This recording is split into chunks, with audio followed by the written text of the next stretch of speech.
Good morning, good afternoon, good evening. आप सभी का फिर से एक बार स्वागत है मेरे पॉडकास्ट ब्रूटली ऑनेस्ट में।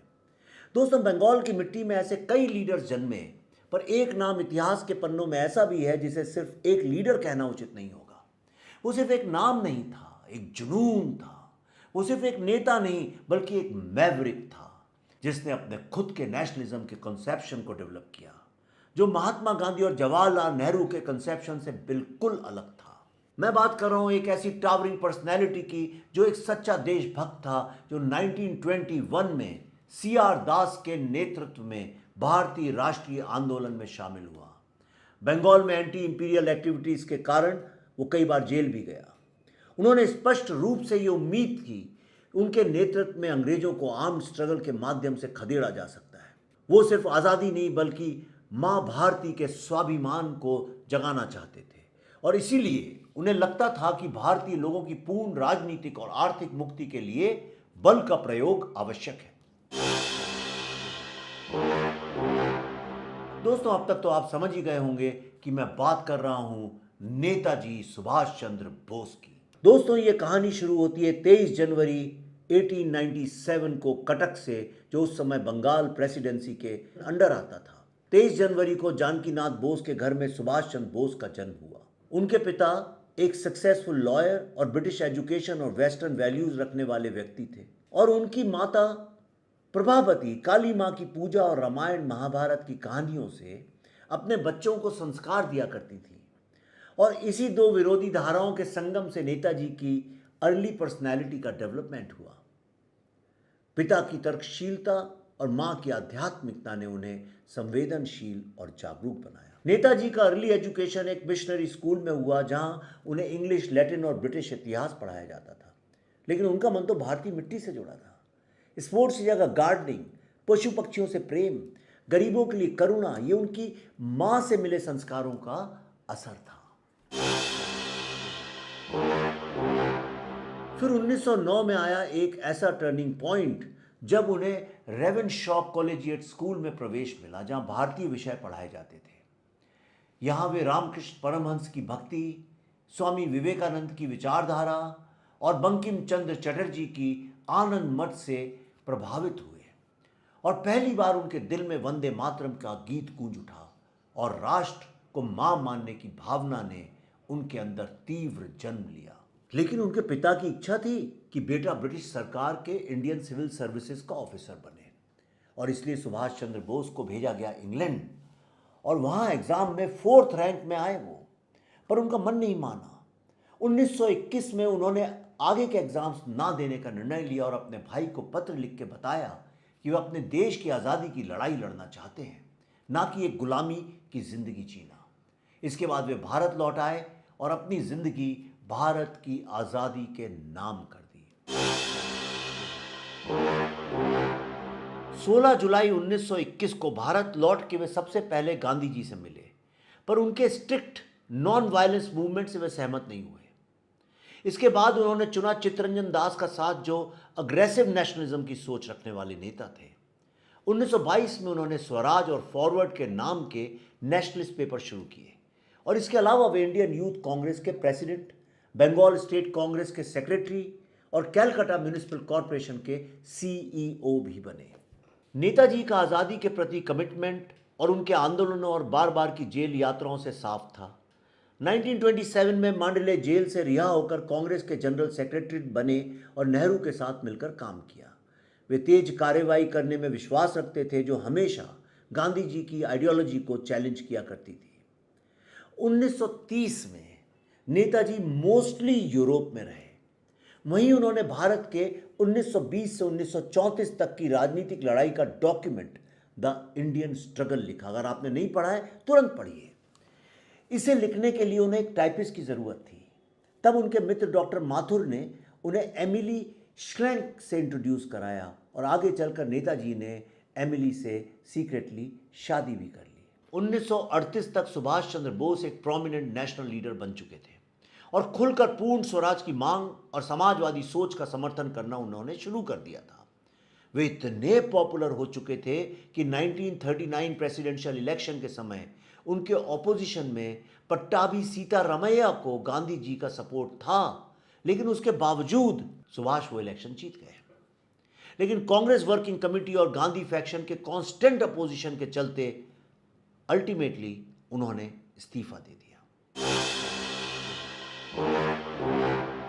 जून 1939 में नेताजी ने ऑल इंडिया फॉरवर्ड ब्लॉक की स्थापना की ताकि आज़ादी की लड़ाई में लेफ्टिस्ट फोर्सेस को यूनाइट किया जा सके। यह ऑर्गेनाइजेशन बंगाल और तमिलनाडु में काफ़ी इफेक्टिव था। और फिर आया वर्ल्ड वॉर II का दौर। वर्ल्ड वॉर II के दौरान भारत को इंडियन लीडर्स के ओपिनियन के बिना ही युद्ध में झोंकने पर बोस ने विरोध किया और कलकत्ता में मास सिविल डिसोबीडियंस का प्रोटेस्ट किया। हॉलवेल मॉन्यूमेंट हटाने की मांग पर उन्हें गिरफ्तार किया गया। जेल में भूख हड़ताल के बाद रिहा तो हुए, पर ब्रिटिश खुफिया एजेंसियों की निगरानी में रखे गए। 16 जनवरी की रात वो पठान के जैसे डिस्गाइज होकर कलकत्ता से भाग निकले और वहां से झारखंड के गोमोह रेलवे स्टेशन से आगे की यात्रा शुरू की। फिर जर्मन मिलिट्री इंटेलिजेंस की हेल्प से वो पेशावर पहुंचे, फिर मॉस्को और फिर बर्लिन, जहां सुभाष चंद्र बोस ने एडम वॉन ट्रॉट की निगरानी में स्पेशल ब्यूरो फॉर इंडिया के साथ काम किया और आज़ाद हिंद रेडियो से एंटी ब्रिटिश प्रोपेगेंडा ब्रॉडकास्ट शुरू किया। उन्होंने बर्लिन में फ्री इंडिया सेंटर और लगभग 4,500 इंडियन प्रिजनर्स ऑफ वॉर के साथ इंडियन लीजन की स्थापना की, जो पहले वर्माख्त और बाद में वॉफेन एसएस के अंडर रही, इस शपथ के साथ कि उनका एलिजियंस हिटलर और बोस के साथ है। हालांकि बोस ने बहुत प्रयास किए, पर नाज़ी जर्मनी ने उन्हें गांधी या नेहरू जितना प्रभावशाली नहीं माना। इसके बाद बोस का ध्यान जापान और साउथ ईस्ट एशिया की ओर गया। 22 जून 1942 को बैंकॉक में रश बिहारी बोस ने इंडियन इंडिपेंडेंस लीग की कॉन्फ्रेंस बुलाई और सुभाष चंद्र बोस को नेतृत्व सौंपने का प्रस्ताव रखा। दोस्तों, मई 1942 में बोस ने एडोल्फ हिटलर से मुलाकात की। हिटलर ने उनकी योजनाएं ठुकरा दी, लेकिन एशिया जाने का रास्ता दिया। फरवरी 1943 में बोस जर्मन सबमरीन से रवाना हुए और जापानीज सबमरीन से साउथ ईस्ट एशिया पहुंचे। 1943 में सुभाष चंद्र बोस के साउथ ईस्ट एशिया पहुंचते ही उन्होंने रश बिहारी बोस से आज़ाद हिंद फौज का नेतृत्व संभाला। साउथ ईस्ट एशिया में बसे भारतीय बोस के आह्वान पर सेना में भर्ती हुए और आर्थिक सहयोग भी दिया। उन्होंने कैप्टन लक्ष्मी स्वामीनाथन के नेतृत्व में रानी ऑफ झांसी रेजिमेंट बनाई, जो एशिया की पहली विमेन मिलिट्री यूनिट थी। क्या आप ये जानते थे? कई मिलिट्री फेलियर्स के बावजूद बोस ने सैनिकों और जनता का हौसला बनाए रखा। उनका सबसे प्रसिद्ध भाषण 4 जुलाई 1944 को बर्मा में हुआ, जिसमें उन्होंने कहा, तुम मुझे खून दो, मैं तुम्हें आज़ादी दूंगा। आज़ाद हिंद फौज की पहली बड़ी military action north east India में जापानीज सेना के साथ हुई, खासकर मणिपुर में। आज़ाद हिंद फौज की स्पेशल स्क्वाड बहादुर ग्रुप ने ब्रिटिश सेना के खिलाफ ऑपरेशंस किए। 1942 में जापान और आज़ाद हिंद फौज ने अंडमान और निकोबार आइलैंड्स पर कब्जा कर लिया और 1943 में आज़ाद हिंद गवर्नमेंट ने इन्हें शहीद और स्वराज द्वीप के नाम से घोषित किया। लेफ्टिनेंट कर्नल लोग नंदन को गवर्नर जनरल नियुक्त किया गया, लेकिन असली कंट्रोल जापानीज नेवी के हाथ में रहा। मेनलैंड इंडिया में आज़ाद हिंद फौज का ध्वज पहली बार मणिपुर के मोइरांग में फहराया गया, जो भारतीय धरती पर इंडियन रेजिस्टेंस का प्रतीक था। कोहिमा और इम्फाल में आज़ाद हिंद फौज जापानीज और बर्मीज सेनाओं के साथ ऑपरेशन यू गो के तहत लड़ाई लड़ी।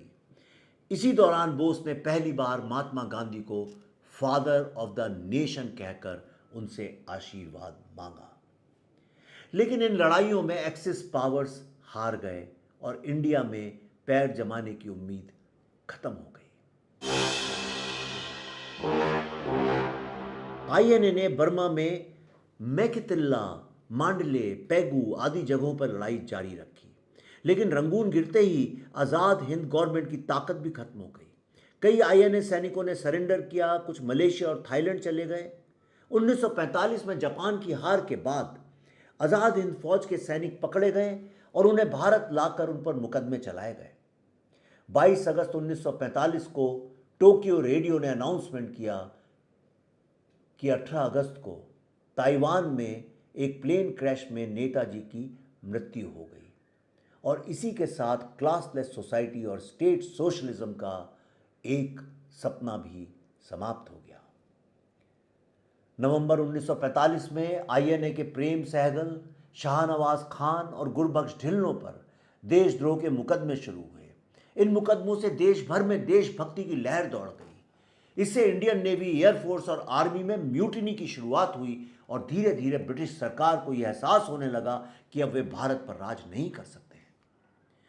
भले ही आज़ाद हिंद फौज सीधे ब्रिटिश गवर्नमेंट को भारत से नहीं निकाल पाई, लेकिन बोस का उद्देश्य जो जनता को जगाना और ब्रिटिश शासन के खिलाफ रेजिस्टेंस बनाना था, वो पूरी तरह से सफल हुआ। दोस्तों, नेताजी का जीवन भले ही अधूरा रहा, लेकिन उनकी क्रांति अधूरी नहीं रही। वे स्वतंत्रता संग्राम के अंतिम पड़ाव में हर युवा के भीतर एक आग की तरह जल रहे थे। उन्होंने हमें सिखाया कि आज़ादी भीख से नहीं, खून और बलिदान से मिलती है। आज जब हम भारत को आगे बढ़ते देखते हैं, हमें ये याद रखना चाहिए कि नेताजी और ऐसे तमाम लीडर्स ने अपने प्राणों की आहुति दी थी ताकि हम बेबस महसूस ना कर सकें और एक स्वतंत्र राष्ट्र में पूरी स्वतंत्रता के साथ खुल के सांस ले सकें। नेताजी ने कहा था, एक व्यक्ति किसी विचार के लिए मर सकता है, लेकिन वो विचार उसकी मृत्यु के बाद हजारों लोगों के जीवन में अवतार लाता है और यह हमारा कर्तव्य है कि हम इस विचार को अनंत रूप से जीवित रखें ताकि आजादी सिर्फ एक भ्रम ना रहे बल्कि एक वास्तविकता बने। सुभाष चंद्र बोस की मृत्यु एक विवाद से जुड़ी है और उसका कारण यह है कि उनकी मृत्यु का अनाउंसमेंट रेडियो में आया था, पर उनका शरीर कभी नहीं मिला। तरह तरह की अटकलें लगाई गई और सत्य बोलूं तो यह मानना बड़ा मुश्किल है कि उनका एक प्लेन क्रैश में निधन हुआ था। इसको लेके तमाम थ्योरीज हैं। मैं जब फिल्म बना रहा था ताशकंद फाइल्स, अगर आप ध्यान से देखें तो उसमें हमने एक फोटो भी दिखाई थी जिसमें सुभाष चंद्र बोस खड़े हुए नजर आते हैं। उसके बाद गुमनामी बाबा की थ्योरी और तमाम थ्योरीज निकली, लेकिन जो भी सत्य है आज वो हमारे बीच नहीं है। लेकिन जब भी सुभाष चंद्र बोस का नाम आता है, जब भी नेताजी का नाम आता है, क्या कारण है कि आपकी धड़कनें जोर से चलने लगती हैं और आपका भी मन करता है कि देश के लिए मर मिटे। जीवन हो तो नेताजी जैसा हो। दोस्तों, आपने अपना समय निकालकर मुझे सुना, उसके लिए बहुत धन्यवाद। मेरी आपसे गुजारिश है कि आप इस एपिसोड को अपने बच्चों के साथ, जिन जवान लोगों को जानते हैं उनके साथ और अपने व्हाट्सएप के पारिवारिक ग्रुप में तो डेफिनेटली शेयर करिए, क्योंकि यह हमारी जिम्मेदारी है, यह हमारा धर्म है कि हम लोगों को ऐसे महान लोगों की गाथा सुनाते रहें ताकि आइंदा कभी कोई कलकत्ता की सड़कों में ये ना लिख पाए, dogs and Indians not allowed. अगर आपको ये एपिसोड पसंद आया तो इसे आप अपने दोस्तों और परिवार के साथ ज़रूर शेयर करें। साथ ही अपने विचार मुझे कमेंट्स में बताएं। अगले हफ्ते फिर मिलूंगा बंगाल से जुड़ी एक और कहानी लेकर, एक और किस्सा लेकर। तब तक के लिए वंदे मातरम।